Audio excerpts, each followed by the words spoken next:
بسم اللہ الرحمن الرحیم۔ اللہ کے نام سے جو رحمان اور رحیم ہے۔ وَلَقَدْ يَسَّرْنَا الْقُرْآنَ لِلذِّكْرِ فَهَلْ مِن مُّدَّكِرٍ۔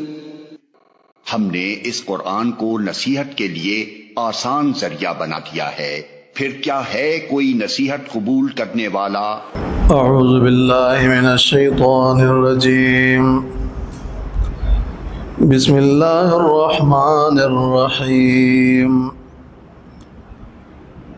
وَلِمَنْ خَافَ مَقَامَ رَبِّهِ جَنَّتَانِ فَبِأَيِّ آلَاءِ رَبِّكُمَا تُكَذِّبَانِ ذَوَاتَا أَفْنَانٍ فَبِأَيِّ آلَاءِ رَبِّكُمَا تُكَذِّبَانِ فِيهِمَا عَيْنَانِ تَجْرِيَانِ فَبِأَيِّ آلَاءِ رَبِّكُمَا تُكَذِّبَانِ فِيهِمَا مِن كُلِّ فَاكِهَةٍ زَوْجَانِ فَبِأَيِّ آلَاءِ رَبِّكُمَا تُكَذِّبَانِ مُتَّكِئِينَ عَلَى فُرُشٍ بَطَائِنُهَا مِنْ إِسْتَبْرَقٍ وَجَنَى الْجَنَّتَيْنِ دَانٍ فَبِأَيِّ آلَاءِ رَبِّكُمَا تُكَذِّبَانِ۔ یہ سورۃ الرحمن کی آیت نمبر 46 سے آخر تک کی آیات ہیں۔ ان آیات میں اللہ رب العالمین نے دو قسم کی جنتوں کا تذکرہ فرمایا ہے، اور فرمایا ہے کہ جنت کے اندر دو قسم کی جنتیں ہیں، ایک اعلیٰ ہے اور ایک اس سے کچھ درجے میں کم ہے۔ لفظ جنت، الجنت، یہ بھی قرآن مجید میں استعمال ہوتا ہے، یدخلون الجنہ، اور پھر جنات کا لفظ بھی استعمال ہوتا ہے جس کا معنی باغات، اور یہاں جنتان کا لفظ ہے، وَلِمَنْ خَافَ مَقَامَ رَبِّهِ جنتان، جس کا معنی دو باغات۔ گویا کہ پوری جنت ایک جنت ہے، اس کے اندر بہت سارے باغات ہیں، تو بہت سے باغات کے اعتبار سے اس کو جنات کہتے ہیں، اور ایک پوری جنت الجنہ ہے، اور اس کے اندر پھر اقسام، دو قسم کی جنتیں، وہ جنتان ہیں۔ اور کبھی یہ جنتان اور تثنیہ کا لفظ بھی کثرت کے لیے استعمال ہوتا ہے، یعنی جنتان، دو جنتیں کا معنی یہ کہ بکثرت جنتیں، بہت سارے باغات، لیکن یہ جنتان کا تثنیہ کثرت کے لیے، اور عربی میں قسم قسم کے باغات اور جنتوں کے لیے بھی جنتان کا لفظ اور تثنیہ کا لفظ استعمال ہو سکتا ہے۔ اور یہ دو قسم کی جنتیں، یہ دو قسم کے باغات کے سلسلے ہیں۔ تو ابتدا میں یہ اب اس اعلیٰ جنت کا تذکرہ ہے۔ ایک قسم کے باغات یہ ہیں، وَلِمَنْ خَافَ مَقَامَ رَبِّهِ جَنَّتَانِ، اور اس شخص کے لیے جو اپنے رب کے سامنے کھڑا ہونے سے ڈرا، جنتان، دو باغات ہیں۔ یہ دو باغات کن کے لیے ہیں؟ من خاف مقام ربہ، جو رب کے سامنے کھڑا ہونے سے ڈرا۔ مقام ربہ معنی یہ کہ قیامہ بین یدی ربہ،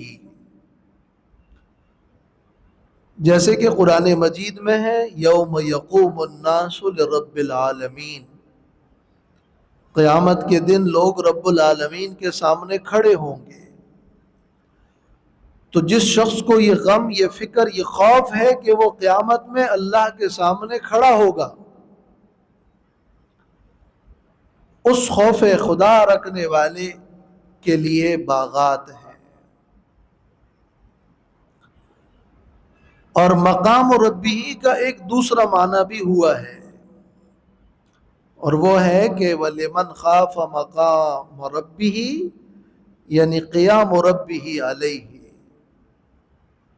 جو اس سے ڈرتا ہے کہ اس کا رب اس پر قائم ہوگا، اس کا رب اس پر نگران ہے، اس کا رب اس پر عالم اور قادر ہے، اس بات کا اسے خوف ہے۔ جیسے کہ قرآن مجید میں ایک اور مقام پر فرمایا کہ افمن ہوا قائم، آیا وہ ذات جو کہ قائم علی کل نفس بما کسبت، وہ ذات جو کہ قائم ہے ہر نفس پر، یعنی نگران اور عالم اور قادر ہے ہر نفس پر۔ تو اللہ تعالیٰ کے لیے قائم علی کل نفس، یہی معنی اگر یہاں مراد ہو جائے تو جو ڈرتا ہے مقام رب ہی، رب کے قائم ہونے سے، کہ وہ رب جانتا ہے، وہ قائم ہے، اسے یہ فکر ہے۔ خوف کے ساتھ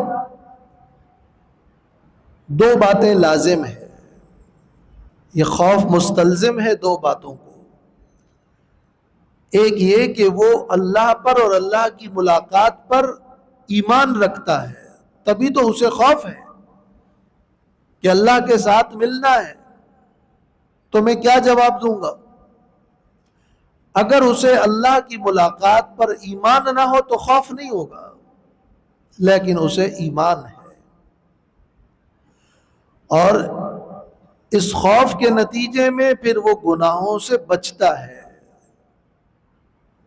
تو وَلِمَنْ خَافَ، یعنی جو اللہ سے ملاقات پر ایمان رکھ کر گناہوں سے مجتنب رہتا ہے، اس لیے کہ اس کے اندر رب کے سامنے کھڑا ہونے کا خوف ہے، اور اس لیے کہ اسے یہ خوف ہے کہ اس کا رب تو اس پر نگران ہے۔ تو ایسے خوف خدا رکھنے والے کے لیے جنتان، دو باغات ہیں۔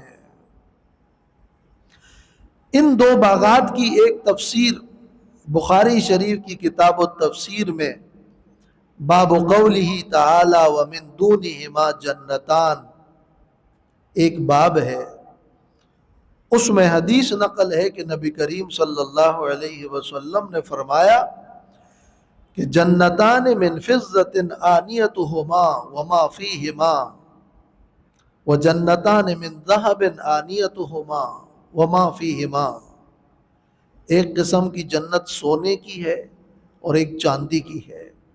سونے والی جنت اور اس کے تمام برتن اور جو کچھ اس میں ہے وہ سب سونے کا ہے، اور کچھ جنت اور باغات اور جنت ایسی ہے جو چاندی کی ہے، اور جو کچھ بھی اس میں ہے اور اس کے برتن وہ چاندی کے ہیں۔ اور ایک روایت میں یوں بھی ہے کہ یہ اللہ تعالیٰ نے جس طرح قرآن مجید میں مقربین کا ذکر فرمایا اور پھر اصحاب الیمین کا، دائیں ہاتھ والوں کا ذکر فرمایا، کچھ بڑے درجے والے ہیں مقربون، جو اگلی سورت الواقعہ میں آئے گا انشاءاللہ۔ تو ان مقربین کے لیے جو باغات ہیں یہ اس کا ذکر ہے، اور آگے پھر اصحاب الیمین اور دائیں ہاتھ والوں کا اور ان کے متبعین کے لیے جنتوں کا ذکر آئے گا۔ فَبِأَيِّ آلَاءِ رَبِّكُمَا تُكَذِّبَانِ، پس تم اپنے رب کی کن کن نعمتوں کو جھٹلاؤ گے۔ ذواتا افنان، شاخوں والی جنتیں ہوگی. یہ دونوں جنتیں شاخوں والی ہوگی. افنان فنن کی جمع ہے، فنن، اور فنن کا معنی لمبی سیدھی شاخ. تو وہ ایسے باغات ہوں گے کہ جس کے درخت کی شاخیں لمبی اور سیدھی سیدھی اور پھیلی ہوئی ہوگی. تو ظاہر ہے کہ پھر وہ ایک گنجان اور سایہ دار بھی ہوگا اور پھلدار اور پھولدار بھی ہوگا. تو ذواتا افنان اور لمبی ٹہنیوں اور شاخوں والی کہنے سے اس کا پھلدار، پھولدار، مزیدار، گنجان، سایہ دار، یہ سب اس میں سے ثابت ہو رہا ہے. گویا کہ اس ایک لفظ میں ان باغات کے کئی صفات کو جمع کر دیا. بعض نے کہا ہے کہ یہ افنان فنن کی جمع ہے، تو فنن کا معنی نوع، قسم. تو ذواتا افنان یہ معنی یہ کہ بہت ساری انواع اور اقسام کی جنتیں ہیں، اور انواع و اقسام یہ کہ اس میں قسم قسم کے پودے اور پھل اور پھول ہیں. فَبِأَيِّ آلَاءِ رَبِّكُمَا تُكَذِّبَانِ، پس تم اپنے رب کی کن کن نعمتوں کو جھٹلاؤ گے. فِيهِمَا عَيْنَانِ تَجْرِيَانِ، ان باغات میں دو چشمے تجریان بہتے ہوں گے. چشموں کے بارے میں دو قسم کے چشمے ہوتے ہیں. کچھ تو وہ ہیں جو پھوٹ پڑتے ہیں اور فوارہ ٹائپ کے ہوتے ہیں اور محدود ہوں، اور کچھ وہ ہیں جو جب پھوٹ نکلے تو پھر اس میں سے باقاعدہ ندی نالیاں بہنے لگی اور وہ دور تک وہ پانی بہتا ہے.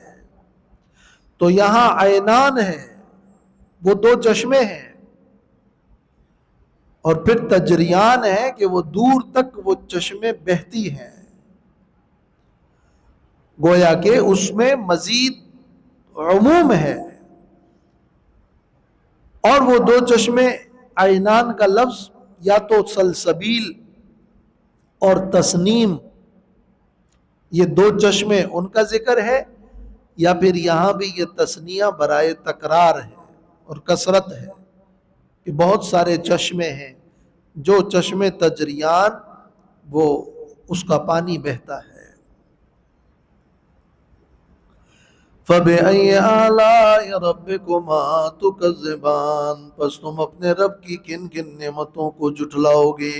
اپنی رب کی نعمتوں میں سے کن کن نعمتوں کو جھٹلاؤ گے. اور ہم پہلے اس کی تفسیر کر چکے ہیں کہ آلا کا لفظ نعمتوں کے معنی میں بھی آتا ہے اور قدرتوں کے معنی میں بھی آتا ہے. تو بعض آیات میں قدرتوں والا معنی زیادہ مناسب ہے، مگر اس لفظ کے اندر ایک جامعیت ہے. تفسیر ابن جریر میں ابن زید رحمۃ اللہ علیہ سے آلا کا معنی قدرتوں سے نقل ہوا ہے. اور تکذبان اور نعمتوں کا جھٹلانا، وہ یا تو اس نعمت کا انکار ہے کہ میں یہ مانتا ہی نہیں کہ یہ نعمت اللہ کی طرف سے ہے، اور اللہ کی دی ہوئی نعمت کی نسبت غیر اللہ کی طرف کرنا، اور یا پھر اس نعمت کی ناشکری یہ کہ اس نعمت کو رب تعالیٰ کی نافرمانی میں استعمال کرنا. یہ تکذیب کے مختلف مدارج ہیں. فِيهِمَا مِن كُلِّ فَاكِهَةٍ زَوْجَانِ، ان باغات میں ہر قسم کے پھل ہوں گے. من کل فاکہۃ، ہر قسم کے پھل، ہر قسم کے پھلوں میں سے زوجان، دو قسمیں. یہ دو قسمیں یہاں بھی یہ مراد کہ ہر پھل کی کئی اقسام ہوگی. اب کئی اقسام یہ بھی ہو سکتی ہے کہ پھل تو ایک ہی طرح کا ہے لیکن ذائقے مختلف ہیں، اور کئی اقسام یہ بھی ہو سکتی ہے کہ پھل ہے لیکن اس میں رطب اور یابس، خشک اور تر دونوں قسمیں ہیں.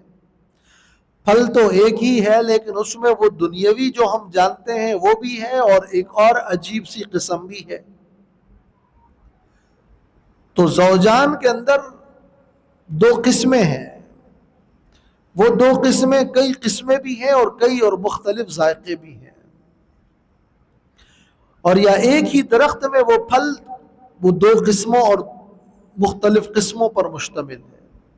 لفظ بڑا جامع ہے تو ان تمام کو شامل ہے، مگر ہر قسم کے پھل کا ذکر ہے یہاں۔ اور فاکہہ کہتے ہی اس کو ہیں کہ جس کو لوگ برائے لذت اور تلذذ کے استعمال کریں، تو ہر قسم کے پھلوں کا ملنا بھی اس لیے ہے تاکہ یہ تلذذ اور یہ لذت کا حصول دوبالا ہو جائے۔ فَبِأَيِّ آلَاءِ رَبِّكُمَا تُكَذِّبَانِ، بس تم اپنے رب کی نعمتوں میں سے کن کن نعمتوں کو جھٹلاؤ گے؟ متکئین علی فرش، تکیہ لگائے ہوئے ہوں گے بستروں پر، فرشوں پر، بستروں پر۔ یہ نعمت طعام کے بعد نعمت لباس کا ذکر ہے۔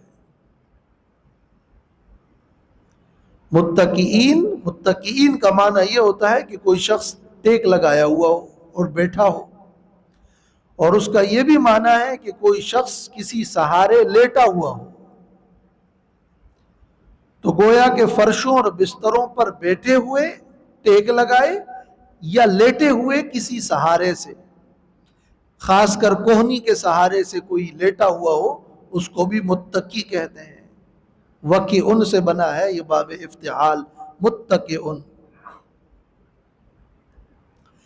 بطائنها من استبرق، کہ جس کا استر موٹے ریشم کا ہوگا، جس کا استر۔ بطائن ایک ہوتا ہے زہارہ، کسی کپڑے کا باہر والا حصہ، اور ایک اندر والا حصہ ہوتا ہے، اس کو بطائن کہتے ہیں۔ تو جب بطائن اور اندر والا حصہ وہ موٹے ریشم کا ہے تو زہارہ کی کیا شان ہوگی، یہ بتانا مقصد ہے کہ یعنی اس کا استر اور اس کے اندر والا حصہ وہ موٹے ریشم استبرق کا ہوگا، اس پر یہ تکیہ لگائے ہوں گے یا لیٹے ہوئے ہوں گے۔ وَجَنَى الْجَنَّتَيْنِ دَانٍ، اور پھلوں کا چننا ان باغات کا، دان قریب ہوگا۔ جنل جنتین، جنا کا معنی جنا یجنی، جنا یجنی کا معنی ہوتا ہے پل توڑنا، پھل توڑنا، پل چننا۔ اور پھل کو بھی کہتے ہیں، یعنی جنا یجنی سے یہ جنا مصدر ہے، اور مصدر بمعنی اس میں مفعول ہو تو یہ خود پھل کو بھی کہتے ہیں۔ تو وَجَنَى الْجَنَّتَيْنِ، ان دونوں باغات کا پھل یا ان کا پل توڑنا، اگر مصدری معنی ہو تو پل توڑنا۔ دانن، یہ قریب اور نزدیک ہوگا، توڑنے میں کوئی مشکل پیش نہیں آئے گی بلکہ آسانی سے لوگ توڑ سکیں گے، وہ پھل ان کو آسانی سے ملے گا۔ قریب اور نزدیک ہونے کا معنی کیا ہے؟ دنا یدنو، دنا یدنو معنی قریب ہونا، یہ اس سے دانن، دانن اس میں فاعل ہے، دانن قریب ہے، نزدیک ہے، یعنی اس کا توڑنا آسان ہوگا، لیٹے لیٹے بیٹھے بیٹھے مل سکے گا۔ مفسرین نے لکھا ہے کہ جب وہ پھلوں کو دیکھے گا اور پھلوں کو دیکھ کر اس کا میلان پھل کی طرف ہوگا تو پھل ٹوٹ کر ہی آ جائیں گے از خود، گویا کہ پھلوں کا بھی میلان ہو گیا۔ یہ وَجَنَى الْجَنَّتَيْنِ دَانٍ۔ فَبِأَيِّ آلَاءِ رَبِّكُمَا تُكَذِّبَانِ، بس تم اپنے رب کی نعمتوں میں سے کن کن نعمتوں کو جھٹلاؤ گے؟ فِيهِنَّ قَاصِرَاتُ الطَّرْفِ، ان باغات میں، فِيهِنَّ ان جنات میں، بعض نے فرش بھی کہا ہے کہ ان فرش، ان بستروں پر، فِيهِنَّ قاصرات الطرف، نگاہیں جھکانے والی ہوں گی اور نگاہوں کو بند رکھنے والی لڑکیاں بیویاں ہوگی. یہ قاصرات الطرف، قصر کا معنی کیا؟ بند کرنا، اور طرف کا معنی نگاہ کو. یعنی وہ ایسی عورتیں ہوں گی کہ جو اپنی نگاہوں کو اپنے شوہروں پر ہی بند رکھیں گی اور کسی اور کی طرف میلان نہیں ہوگا. اور یہ ایک خوبی ہی تمام خوبیوں کے اوپر غالب ہے. اس لیے کہ اگر کوئی عورت اس کا میلان دوسروں اور سب کی طرف ہو تو پھر وہ محفوظ نہ ہوئی، اور غیرت مند مرد کے لیے وہ قابل توجہ نہیں رہتی. اس لیے کہ اذا وقع الذباب على طعام ورفعت يدي ونفسي تشتهيه وتجتنب الاسود ورود ماء اذا كان الكلاب ولغن فيه. کہتے ہیں کہ جب کسی کھانے پر مکھیاں بیٹھتی ہے تو وہ کھانے کو بڑا دل چاہتا ہے، لیکن میں اپنے ہاتھ کو اٹھا لیتا ہوں کیونکہ اس پر مکھیاں بیٹھی ہے. تو باوجود اس کے کہ کوئی عورت بڑی حسین و جمیل ہو، لیکن اگر اس پر مکھیاں ہو تو پھر میرا میلان اس سے ہٹ جانا چاہیے. اور کہتے ہیں کہ شیر اس جگہ سے پانی پینے سے بچتے ہیں جہاں انہیں پتہ ہو کہ یہاں سے کتے نے منہ مارا ہے. تو اس طرح یہ بہت بڑی صفت ہے، اور در حقیقت اس میں حیا والی صفت مراد ہے. فیہن قاصرات الطرف، وہ نگاہوں کو بند کرنے والی ہے، یعنی باحیا ہے. یہ نگاہیں خود اس عورت کی بھی ہو سکتی ہے، اور اس میں یہ معنی بھی ہوا ہے کہ یعنی ایسی عورتیں ہوں گی کہ شوہروں کی نگاہیں ان پر بند ہوگی، جس کو اضافت الی الفاعل اور اضافت الی المفعول کہتے ہیں. یہ دونوں معنی ہو سکتے ہیں. یعنی قاصرات الطرف کا یہ معنی بھی ہو سکتا ہے کہ قاصرات طرف زوجہا علیہا، شوہر کی نگاہ اس پر بند ہو، یا ان کی نگاہیں وہ شوہر پر بند ہو. بند ہو سے مراد یہ کہ محصور ہو اور نگاہیں جھکانے والی ہو، اور انہی میں قید ہو، دائیں بائیں نہ جاتی ہو. لم یطمثہن انس قبلہم ولا جان، نہیں چھوا ہوگا ان کو کسی انسان نے ان سے پہلے، اور نہ کسی جن نے. یعنی کسی انسان نے اور کسی جن نے اس کو ٹچ بھی نہ کیا ہوگا. یہاں طمس کے لفظ میں سے مراد مطلق مس ہے، چھوا بھی نہ ہوگا.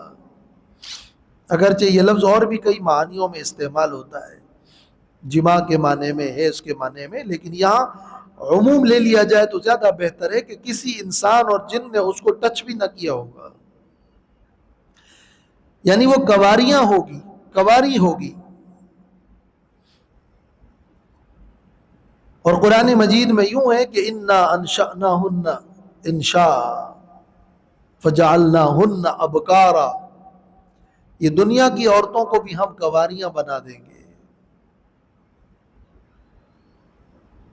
ولا جان سے یہ معلوم ہوا کہ جن بھی جنت میں داخل ہوں گے، ان میں بھی اچھے اور برے ہیں. لیکن یہاں یہ معنی مراد نہیں ہے کہ ہوں گی تو اس میں صرف انسان عورتیں، لیکن اس کو ٹچ کرنے والوں میں انسان اور جن میں سے کسی نے ٹچ نہ کیا ہوگا، بلکہ انسانوں کے لیے انسان اور جنوں کے لیے جن مؤنثات ہوگی. مگر اس قاصرات الطرف کو اور ان مؤنثات کو کسی انس نے انسانوں کے لیے، کسی جن کے لیے کسی جنیہ نے، کسی جن کے لیے کسی جن نے مس نہیں کیا ہوگا. تو تفصیلی معنی مراد ہے. فَبِأَيِّ آلَاءِ رَبِّكُمَا تُكَذِّبَانِ، پس تم اپنے رب کی نعمتوں میں سے کن کن نعمتوں کو جھٹلاؤ گے؟ كَأَنَّهُنَّ الْيَاقُوتُ وَالْمَرْجَانُ، گویا کہ وہ عورتیں یاقوت اور مرجان ہے. وہ اتنی حسین اور شفاف ہوگی، صفائی میں بھی اور رنگ میں، گویا کہ یاقوت اور مرجان ہے. یاقوت ایک قیمتی پتھر اور موتی ہے، اور مرجان اس کا بھی ذکر گزر چکا ہے، یہ بھی چھوٹی موتی اور مونگے ہیں. یہاں تشبیہ دینا مقصد ہے. یاقوت اس میں بڑی شفافیت اور صفائی ہوتی ہے، مرجان کے اندر ایک رنگ، سرخ رنگ اور ایک حسن ہوتا ہے. تو یہ در حقیقت صرف حسن و صفا کے اندر صفافیت اور حسن میں تشبیہ مراد ہے، یعنی وہ بڑی حسین اور جمیل اور خوبصورت ہوں گی. اور یہ تفصیل حدیث میں بھی بیان ہوئی ہے. مسلم شریف کی کتاب الجنت کے اندر حدیث ہے کہ نبی کریم صلی اللہ علیہ وسلم کا یہ فرمان نقل ہوا ہے کہ پہلی جماعت، ان اول زمرۃ تدخل الجنہ علی صورت القمر لیلۃ البدر، پہلی جماعت جو جنت میں داخل ہوگی وہ ایسے حسین ہوں گے جیسے 14ویں رات کی چاند. اور پھر ایک اور جماعت داخل ہوگی جو ایسے حسین ہوں گی گویا کہ وہ علی اضوء کوکب دری فی السماء، آسمان میں ستاروں کی چمکنے کی طرح حسین ہوں گی. اور اس میں فرمایا ہے کہ لِكُلِّ امْرِئٍ مِّنْهُمْ زَوْجَتَانِ اثْنَتَانِ، ہر ایک کے لیے 2 بیویاں ہوگی، اور وہ ایسی ہوگی کہ یُرَا مُخُّ سُوقِهِمَا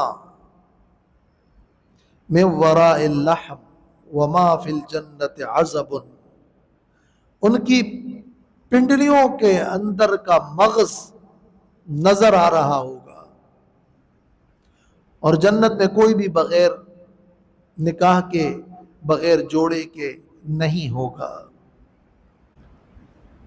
تو یہ صفات ہے کأنہن الیاقوت والمرجان. ایسے ہی بخاری شریف کی کتاب الجہاد وغیرہ میں یہ حدیث موجود ہے کہ جنت میں ایک کوڑے کے مانند برابر کی جگہ بھی دنیا اور دنیا میں جو کچھ ہے اس سے بہتر ہے. اور پھر فرمایا کہ اگر کوئی ایک عورت جنتیوں میں سے، جنتیوں کی کوئی ایک عورت بھی اہل ارض اور زمین پر جھانک کر دیکھ لے، اطلعت الی اہل الارض لاضاءت ما بینہما، تو زمین و آسمان کے درمیان جو کچھ ہے وہ روشن ہو جائے گا. وَلَمَلَأَتْهُ رِیحًا، اور وہ خوشبودار خوشبو سے بھر جائے گا. ایسی وہ حسین عورتیں ہیں. اور فرمایا کہ وَلَنَصِيفُهَا عَلَى رَأْسِهَا، اس کے سر پر جو دوپٹے کا ایک حصہ ہے وہ خیر من الدنیا وما فیہا، دنیا اور دنیا میں جو کچھ ہے اس سے بہتر ہے. یہ کوئی ضعیف روایات نہیں ہے، یہ تو بالکل صحیح مستند احادیث ہے. تو کأنہن الیاقوت والمرجان. فَبِأَيِّ آلَاءِ رَبِّكُمَا تُكَذِّبَانِ، پس تم اپنے رب کی نعمتوں میں سے کن کن نعمتوں کو جھٹلاؤ گے؟ هَلْ جَزَاءُ الْإِحْسَانِ إِلَّا الْإِحْسَانُ، نہیں ہے بدلہ احسان کا مگر احسان. کیا بدلہ ہے نیکی کا؟ نہیں ہے نیکی کا بدلہ مگر احسان، جنت ہے. توحید اور اخلاص احسان ہے، اور دوسرا احسان پھر کیا ہے؟ ثواب اور جنت ہے. معنی اس کا یہ ہے، تفسیر معالم التنزیل میں امام بغوی نے حضرت انس رضی اللہ عنہ سے مرفوعاً نقل کیا ہے کہ هل جزاء من انعمت علیہ بالتوحید الا الجنہ، یعنی توحید کی نعمت سے سرشار لوگوں کے لیے بدلہ نہیں ہے سوائے جنت کے، ان کے لیے جنت بدلہ ہے۔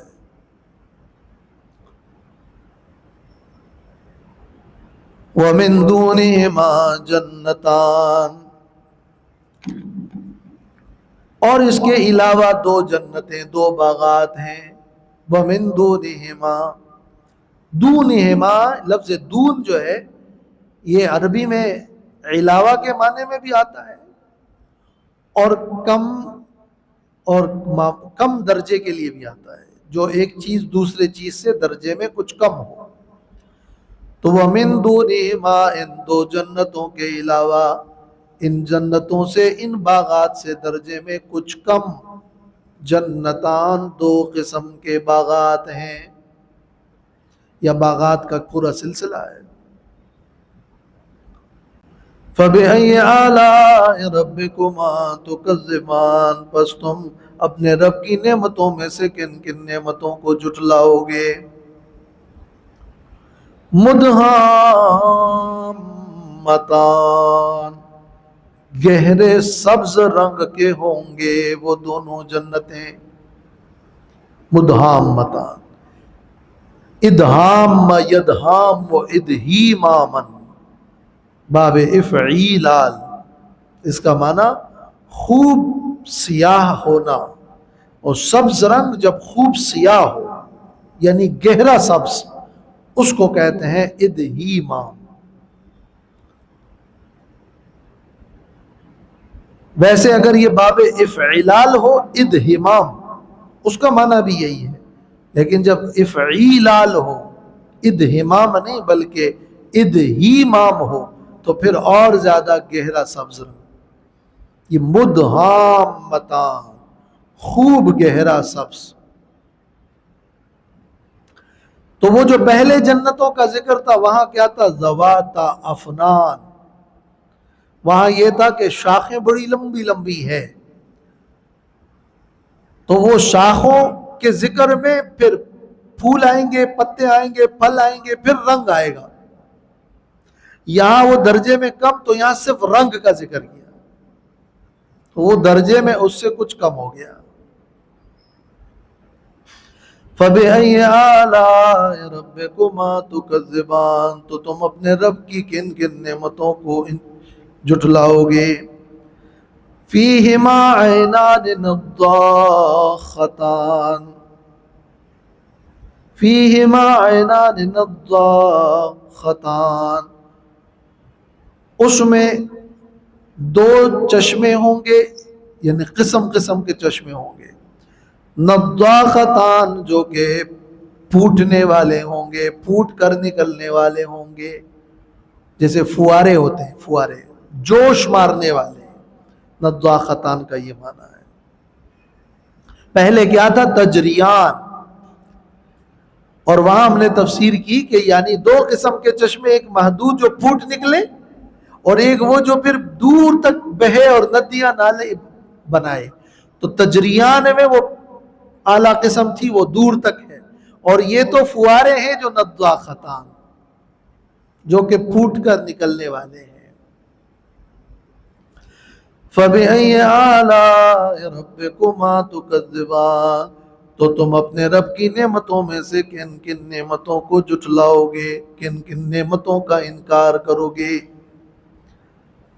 فِيهِمَا فَاكِهَةٌ وَنَخْلٌ وَرُمَّانٌ، ان دونوں باغات میں فاکہۃ پھل ہوں گے، ونخل اور کھجور، ورمان اور انار۔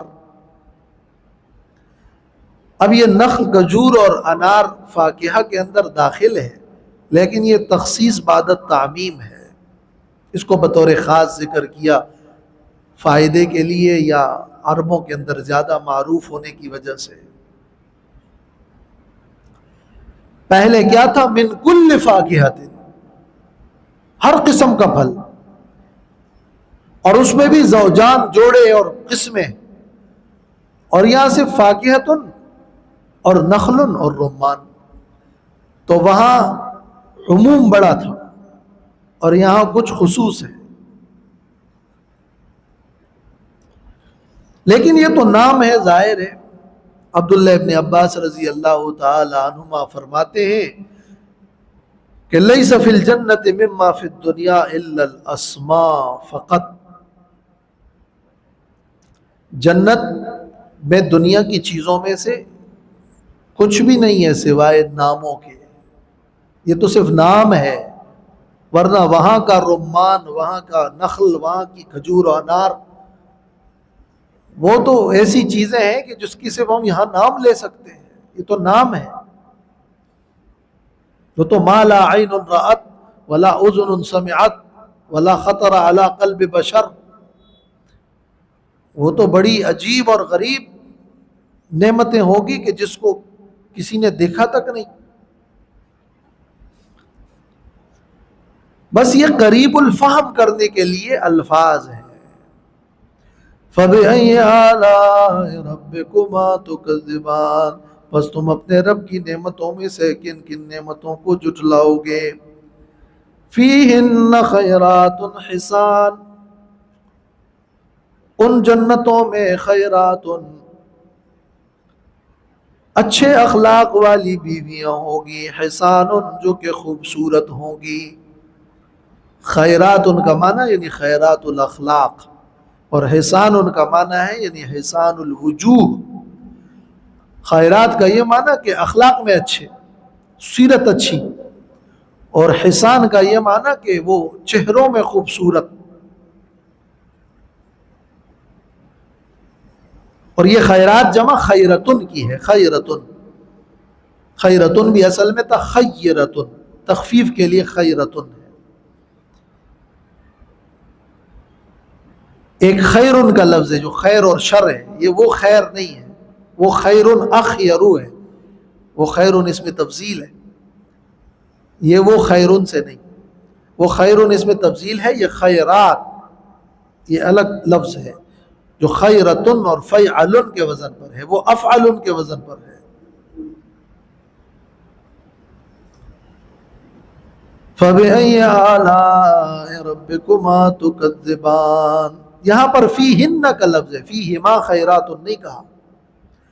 علماء فرماتے ہیں کہ اس لیے کہ وہ پہلے جو جنتیں ذکر ہوئی نا، پہلے والی بعد والی جنتان گویا کہ 4 قسم کی جنتوں، سب کی طرف یہ فیہن، یہاں ضمیر سب کی طرف راجع ہے، اس لیے فیہما نہیں کہا کہ یہ تخصیص صرف بعد والوں میں نہیں ہے.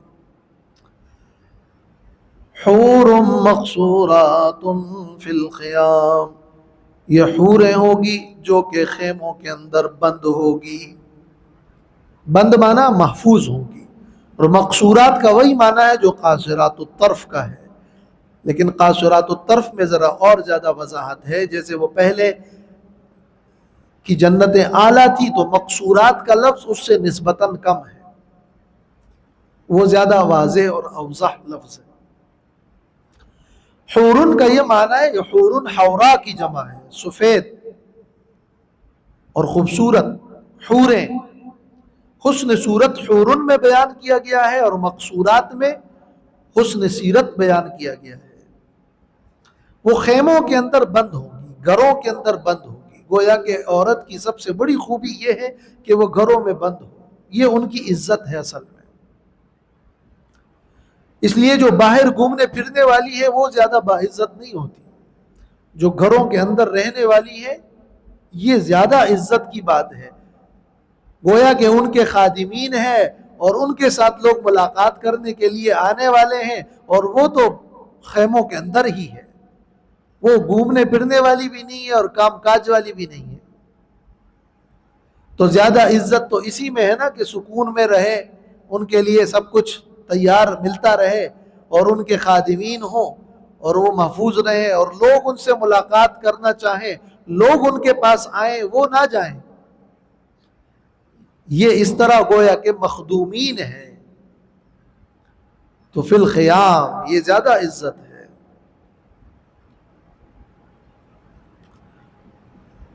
لیکن فی الخیام کا یہ معنی بھی نہیں ہے کہ وہاں جنت میں تو بس خیمے لگے ہوں گے، وہاں تو گھر نہیں ہوں گے، خیمے ہوں گے، یہ ایسا خیمہ نہیں ہے۔